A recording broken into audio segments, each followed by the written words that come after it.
Les gars, je vous avais dit que j'allais vous faire une vidéo pour vous expliquer comment j'utilise la corrélation pour avoir des entrées très précises. Et c'est ça qui fait que j'ai un taux de gain vraiment très élevé.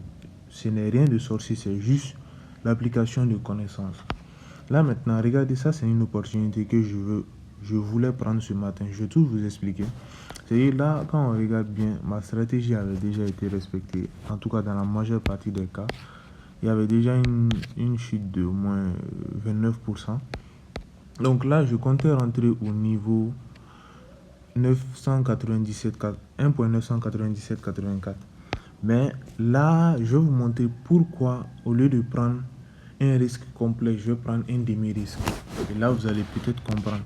Parce que quand vous regardez la corrélation, vous allez voir quelque chose. On sait tous que le dollar australien est en quelque sorte le grand frère du dollar néo-zélandais. Qu'est-ce que je veux dire par là? C'est que vu que l'Australie et la Nouvelle-Zélande sont des pays proches, voisins, ils ont beaucoup tendance à collaborer de façon commerciale ensemble. Ce qui font que la majeure partie du temps, la direction fondamentale que l'AUD prend, vous allez voir que le NZD aussi a tendance à suivre ça. Je ne sais pas si vous comprenez. Par exemple, je vais vous donner un exemple. Si on prend par exemple Euro AUD, je vais prendre Euro AUD. Pourquoi? Parce que Euro et GBP aussi sont en quelque sorte corrélés. Et l'AUD, ça reste l'AUD. Remarquez bien, vous allez voir que ça c'est l'Euro AUD que j'ai superposé sur la charte de l'AUD. Vous allez voir que depuis pratiquement le mois d'octobre, ça va plus loin que ça, mais limitons nos mois d'octobre, vous allez voir que tout le trajet qui a parcouru l'AUD sur les deux paires de devises, GBP AUD et Euro AUD, ont suivi pratiquement le même trajet. Je ne sais pas si vous faites la remarque. Ils ont carrément évolué de la même manière. Ça, c'est la courbe de l'Euro AUD et ça, c'est la courbe du GBP AUD. Vous allez voir qu'ils ont carrément progressé de la même manière. Donc cela signifie quoi? Ils ont tendance à suivre pratiquement le même cours. Vous savez que dans le marché FX, tout est corrélé, interconnecté. Donc maintenant, ça c'était juste une petite parenthèse. Je ne vais pas rentrer en détail, sinon la vidéo va être extrêmement longue. Mais vous allez voir que qu'est-ce qui m'a freiné, c'est que là j'avais une opportunité de vente ici, à ce niveau-là.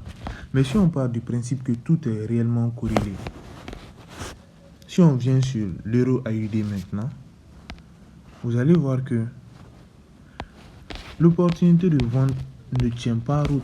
Pourquoi? Parce que l'Euro AUD montre plutôt une opportunité d'achat. Je ne sais pas si vous voyez. En tout cas, si on se base sur le technique, les probabilités de rebond, en tout cas beaucoup plus haut.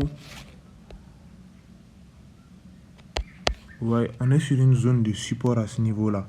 Donc cela signifie que l'Euro AUD a bel et bien des chances d'évoluer, ensuite finir par couler, mais on ne sait pas jusqu'à où il va retracer. Ce qui signifie que d'une part, j'ai une position vendeuse sur le GBP AUD et d'autre part, j'ai une position pratiquement en range, vous voyez, sur l'Euro AUD.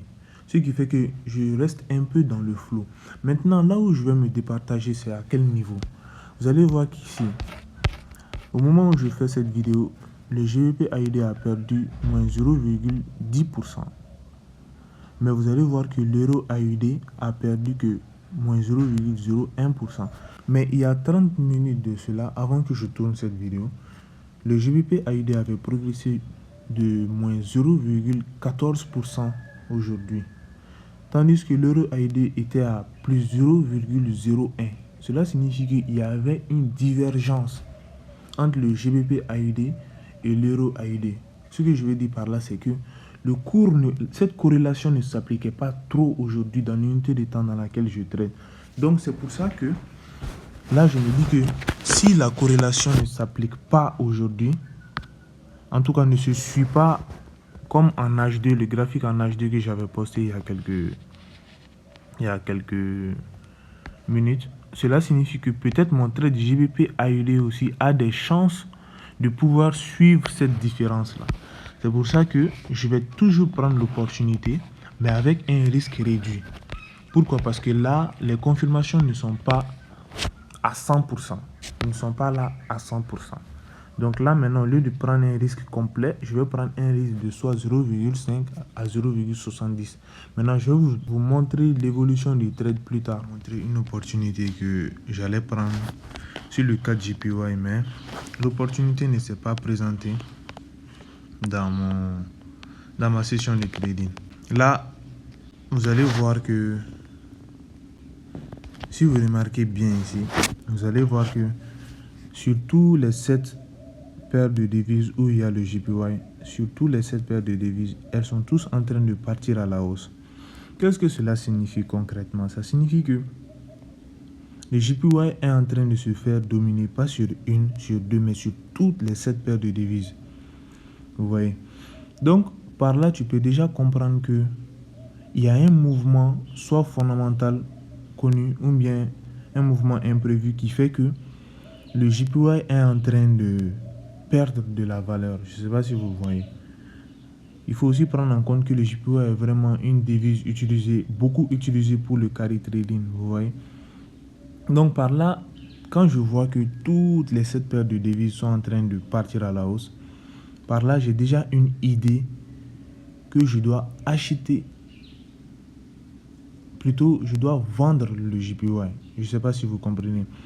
Parce que, pourquoi ça c'est très important? Vous allez voir que si vous partez dans certains types de graphiques, je ne sais pas, là peut-être le graphique ne nous le permet pas, mais vous allez voir que parfois le technique va vous mentir. Même quand on prend sur l'exemple précédent, GBP AUD, Euro AUD, vous allez voir que d'une part, la corrélation entre les deux graphiques était un peu floue. Il y avait une qui montrait plus une opportunité d'achat et une autre qui montrait une opportunité de vente. Mais là, la corrélation aide beaucoup. Pourquoi? Parce que là, déjà, je sais que sur tous les 7 paires de devises, le JPY est en train de perdre en valeur. Ce qui signifie que moi, je veux juste acheter. Maintenant, qu'est-ce que j'aurais fait? Si, par exemple, j'avais fait une analyse technique sur le cas de JPY, je vois que j'ai une position haussière, mais je pars sur l'AUD JPY, je vois baissière, à GBP et JPY, je vois haussière. J'ai beaucoup d'avis qui divergent. Là, tu peux te tromper. Mais quand tu vois que toutes les 7 paires de devises, une seule devise est en train de perdre de la valeur sur pratiquement toutes les 7 paires de devises, par là, tu peux déjà avoir une idée que tu dois l'acheter. Maintenant, qu'est-ce que moi j'allais faire ici? Ma stratégie était pratiquement respectée déjà. Donc moi, il y avait déjà assez... J'allais rentrer à ce niveau-là.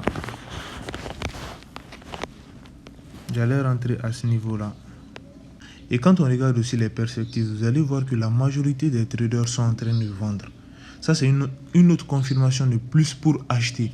Et quand vous voyez que la majeure partie des temps, les probabilités sont en votre faveur comme ça, vous pouvez vous permettre d'avoir un stop loss plus ou moins un peu serré, comme ça.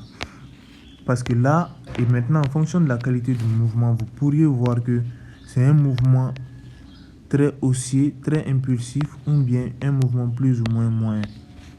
Là, j'allais prendre toute la taille de l'impulsion.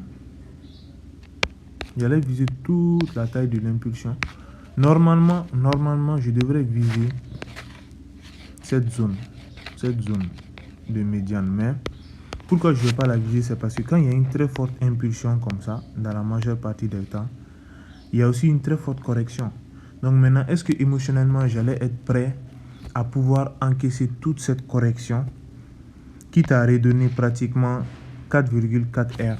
Non, je n'allais pas le faire. Donc soit j'allais faire une clôture partielle à ce niveau-là.